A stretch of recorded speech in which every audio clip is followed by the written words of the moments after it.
If you saw our last video, you'll know that we recently dropped everything to work on an ambitious fencing project to keep the wild boars out of our garden. We made great progress last week, but there was still a long way to go, so in this video we're going to be trying to finish this huge job. Can we get it done, and more importantly, will the boars respect the fence and leave us alone, or are we destined to spend the rest of our lives stomping around with flashlights in the night to scare them away? Watch to find out.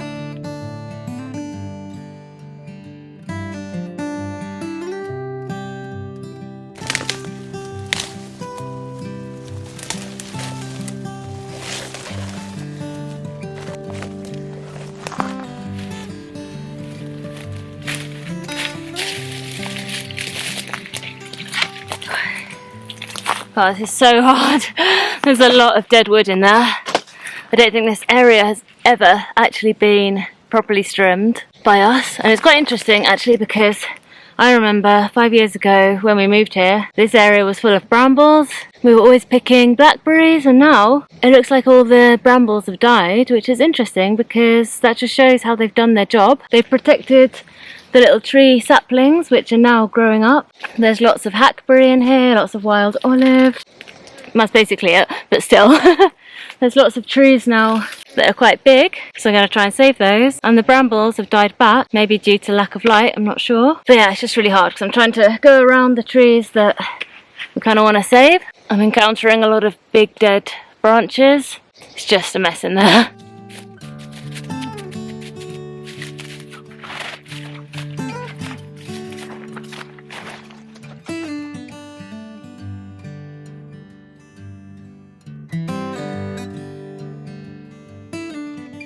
Before I chop it all down, let me just show you what the boars have done here.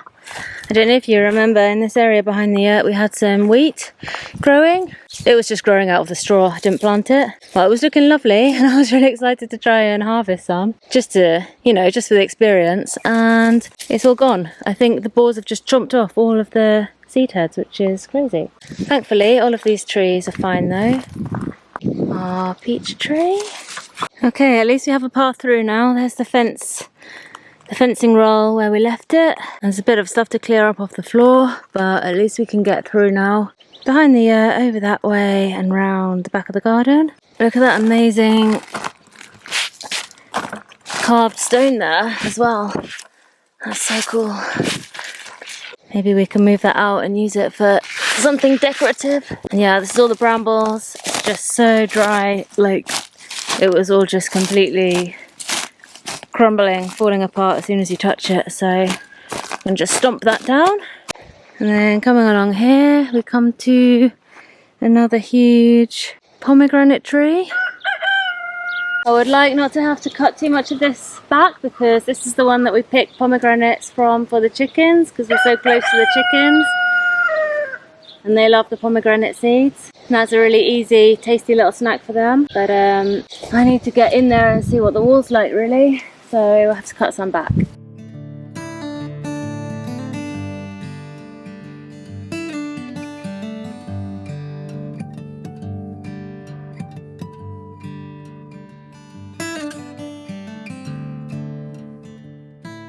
Alright, so here we have another pomegranate tree, and one option we have at this point is to bring the fence up to here, go just past the pomegranate tree and then join up with the chicken food forest, either at this end or at the far end, and then we've basically enclosed our whole current growing area. In the long run I would like to enclose the field beyond the chicken food forest as well, because we would like to grow in there one day, but right now this is a nice clean place to stop, and it gets our whole current growing area, our orchard, all our potatoes, all nicely protected for now.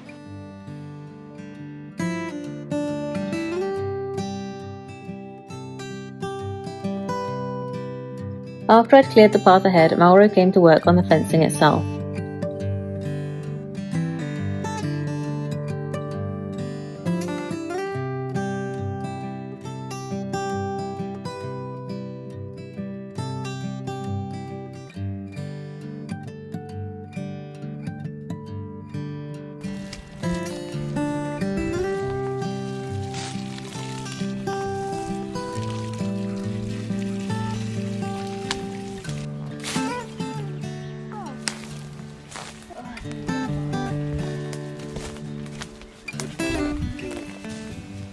Yeah. Papa's gonna move that massive rock.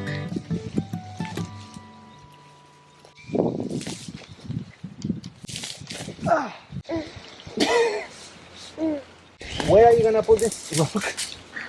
Think about that later. It's just a lovely rock, I want it. Wow.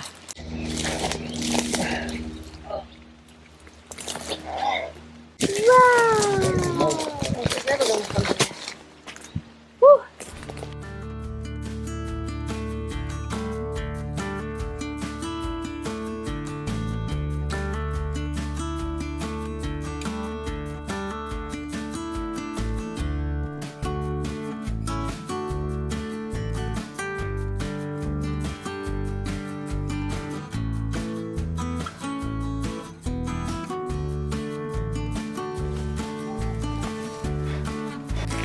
Look at this.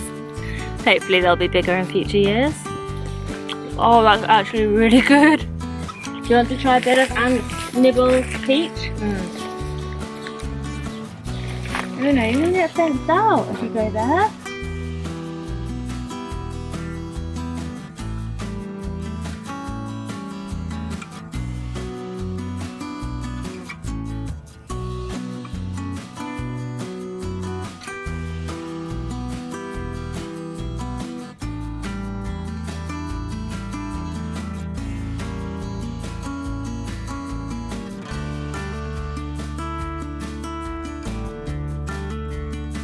It didn't take long to make it around the back of the yurt, and then we were on to the final stretch, behind my new garden expansion and potato field.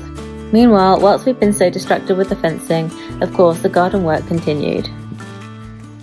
So these are broad beans in here, believe it or not. They've all dried out, they're not that recognisable now, but before I left the unharvested broad beans drying on the plants, which is what I normally do with a bunch of the crop, just so that we've got dried beans. And the pods now are looking like this, so I can break them open, and we've got the dry beans inside. So I'm just gonna pull everything out, grab all the pods, and then process them back at the table.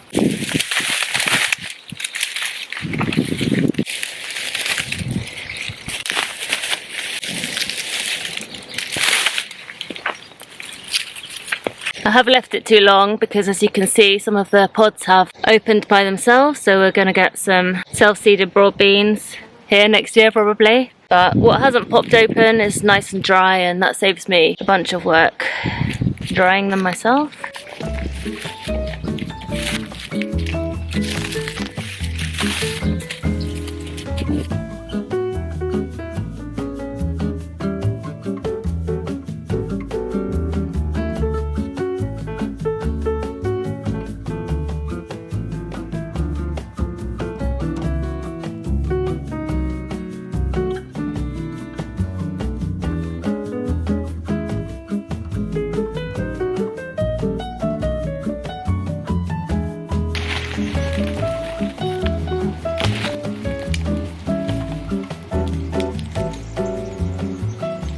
There we go, so they're really dry, and what I'm going to do with these broad beans when I've shelled them all, which is going to take me a while, is put them in a freezer bag and put them in the freezer for about 48 hours, because there will be little bugs, things, you know, eggs in them. That's just unavoidable, but the freezer will kill them. And then we will store them in a glass jar in the pantry, and one of the things that we make with them a lot is broad bean pancakes. So we blend them up, we grind them for flour, and we make broad bean pancakes. They've got a lovely broad beany flavour. In fact, that's pretty much the only thing we tend to do with them, but it does make a flour, a generic flour like chickpea flour or something like that. So you could use it in any place you use chickpea flour.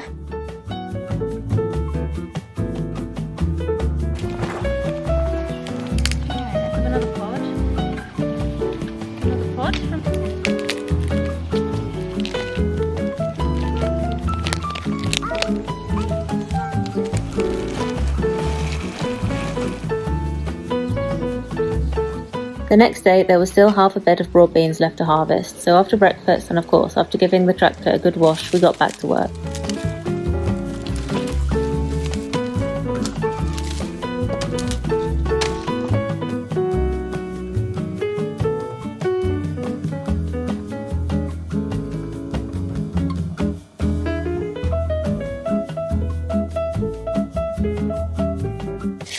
Look at that naughty grapevine.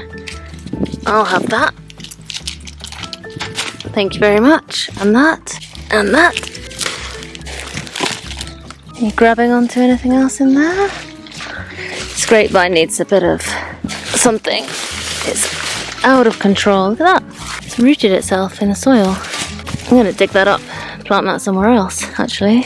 But yeah, that's the grapevine. It's a little bit out of control, but I do want to try and raise it up and train it a little bit over these beds because it could provide some really useful shade here. Something I've been meaning to do for years, just haven't quite got around to it yet. Alright, that's the last box of broad beans. What I'm going to do with all the stalks is just leave them in the sun until they're all completely dry, and then I'll crunch them up and put them in the compost. Splitting all these broad beans took me ages, but it's actually really nice to have a quiet activity to do in the shade, something I can pick up and put down easily while Santi plays nearby. Whether it's almonds to crack or beans or peas to shell, I try to always have some kind of simple processing set up here at these tables near the deposit. And sometimes I even get a little helper too.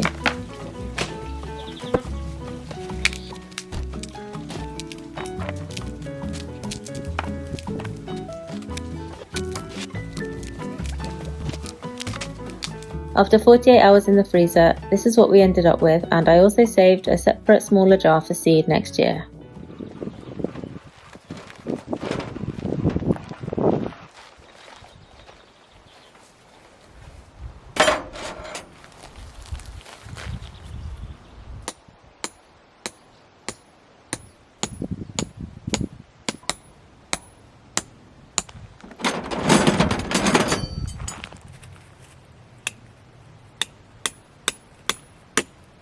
Somehow we massively underestimated how many stakes we were going to need. We ordered, well, we already had like 20 and we ordered 40, and we've just finished the first 100-meter roll of fencing. It's just not enough because in the areas where the boars clearly come up and there's pathways, like I'm putting like 3 or 4 in because, you know, like any little gap they could kind of try and nuzzle under. So in some areas I'm not using so many because we've got the high terrace wall and it's really just to keep the fence roughly in place. And in other areas I'm using a lot. So yeah, we're definitely going to need more of these.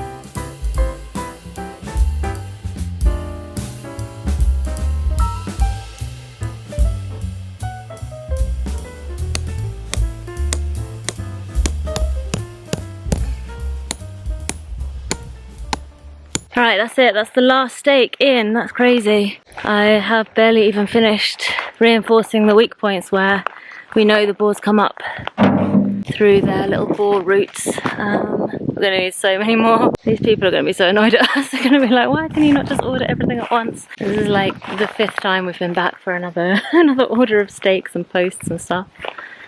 But yeah, I'm actually really happy with how it's going. We thought it was going to look really ugly, but I actually don't think it does.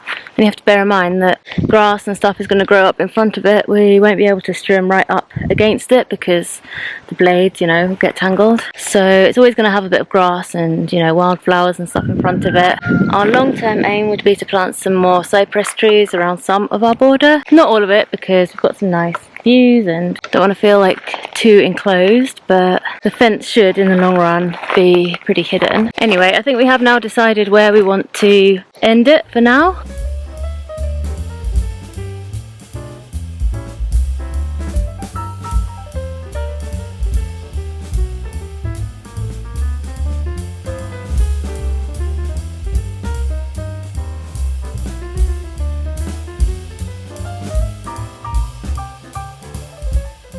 Mauro finished the final few meters of fencing, which amazingly brought us right up to where we had decided to finish the fence.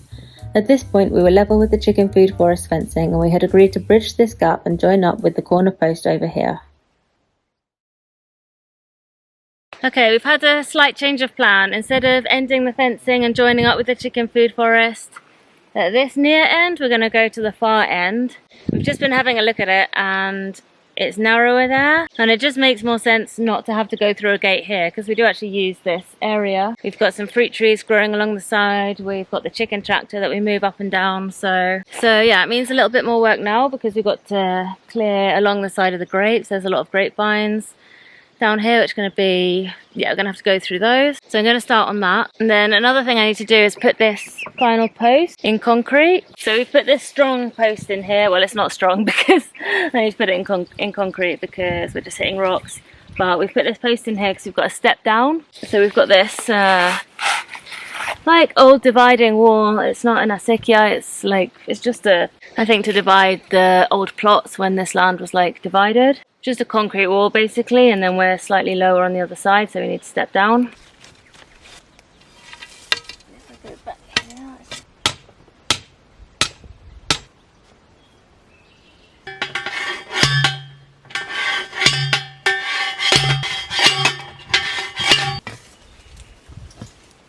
And I've actually got more holes to dig as well because we are going to need to concrete in the post holders for the gate, whatever we decide to use as a gate.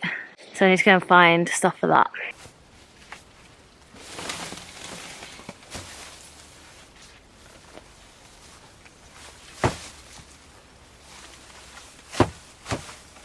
I reckon that could work. Is it too low? Would they jump? I don't think pigs are really known for jumping, are they? At least it's painted, so it's already a little bit more attractive than a plain colour. I think that could work.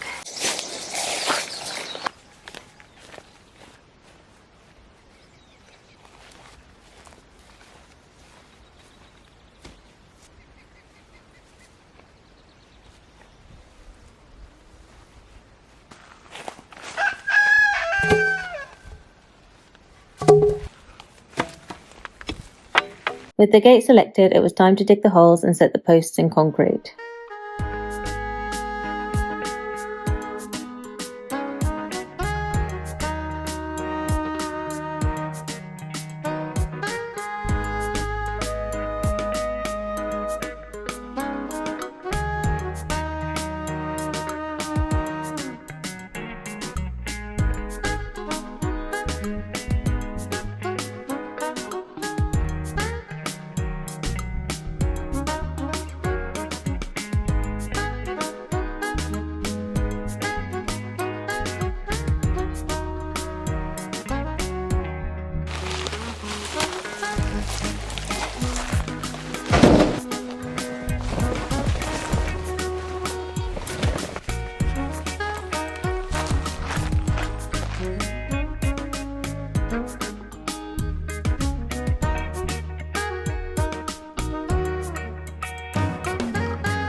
Whilst the concrete set, 100 more stakes had been cut and bent for us, so I was able to continue with that never-ending job.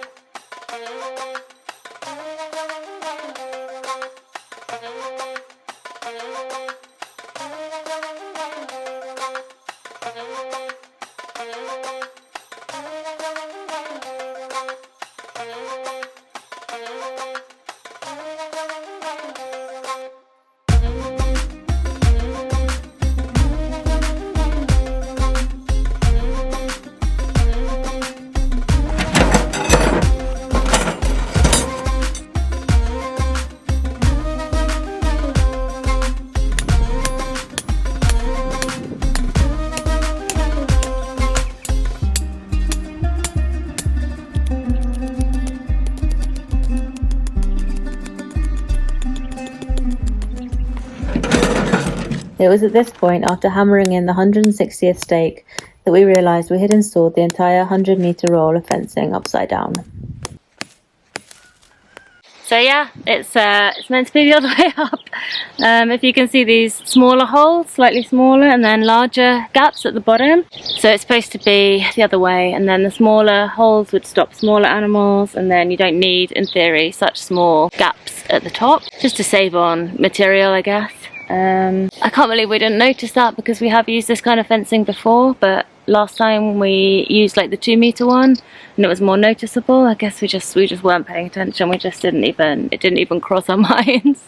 So yeah, it's upside down. For about 10 seconds we did think about changing it, but that would just be so much work. We've done all the stakes. Yeah, we're gonna leave it as it is. The next section that we do, obviously we'll try and do the right way up, but yeah, we're gonna leave it. It's still gonna work fine, I think. The only concern is that maybe very small piglets could get through the bottom section, but hopefully they wouldn't be going through anywhere without their mum. And I mean, it is still quite small. I don't know, they'd have to be really small to get through. Rabbits and other small mammals would still be able to get through here, so in that sense it doesn't matter. So yeah, for the amount of time it would take to get all the stakes out would probably really damage the fencing doing that, and getting them all back in again, we just can't face it, so we're gonna leave it. It's just we have to look at it every day, which is annoying, but yeah, hopefully grass and everything will come up and cover it soon, plants and trees and bushes and stuff, and we can forget about our mistake. I would say as well, you can kind of think of this as technically a temporary measure, because what we really want to do is fix the broken parts of the stone walls.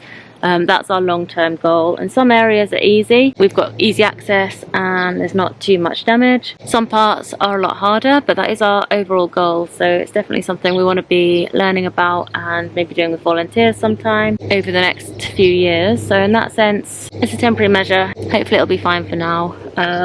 Yeah. I've made a face on a stake with this palette. It's like it's too, it needs to be 2D, not 3D, you know what I mean?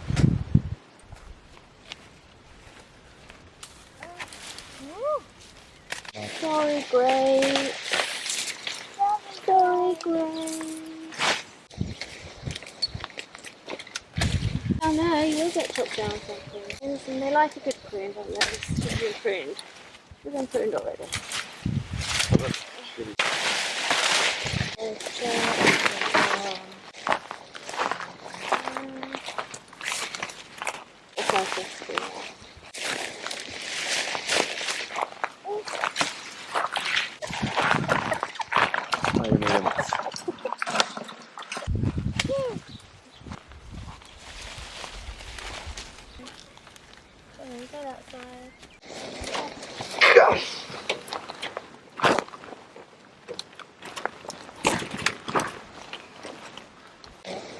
So shall we screw here?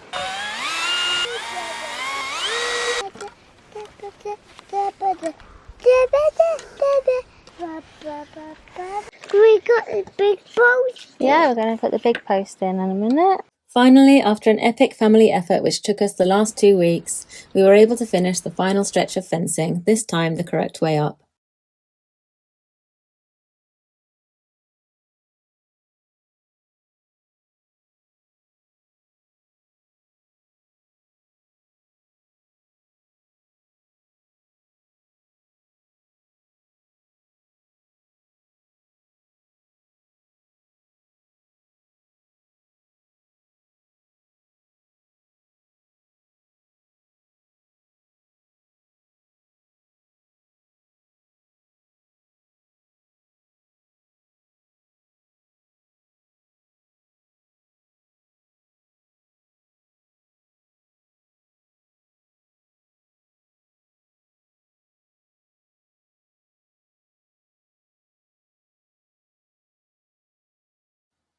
With the garden and orchard now fully enclosed, there was just one thing left to do.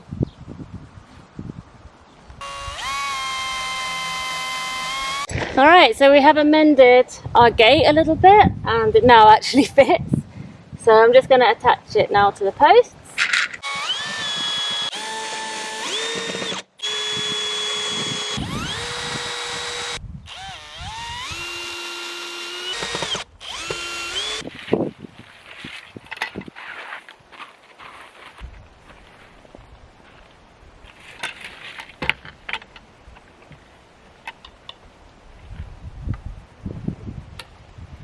There we go, that's done. I mean, I know that little gate's not going to do a whole lot.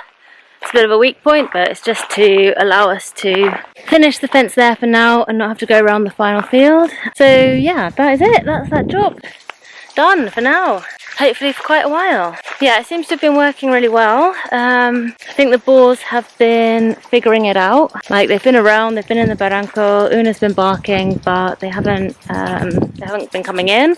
So hopefully they're just figuring it out. I have reinforced one area though. So this area here, which is close to where we started, close to the enormous fig tree, I did reinforce with chicken wire because this bit is upside down, so there's bigger holes at the bottom, and I could see that they had been scratching around the bottom. I put loads of stakes in to reinforce it. Yeah, this is one of the clearest entrance points, so I just wanted to make sure this was really well covered. I did also put in an extra bit of low electric fencing along one area where I just can't fence any other way because it's like, yeah, it's just an awkward area. It's where we access the donkeys. It's really overgrown. There's a bit of wall. It's yeah, the only thing I could do was put a bit of electric in coming off the donkey's fence and hopefully block the one remaining possible entrance point that they might have. So yeah, that is basically it. The job is done. Even though it would have been nicer not to have the boars pull up all my vegetables, I'm actually so glad that it made us get this job done because it's such a huge help with Santi as well. It's just that peace of mind. Hopefully it solves all our boar problems as well. So far seems to be good. So yeah, that's it for this video. Thanks so much for watching and we will see you next time.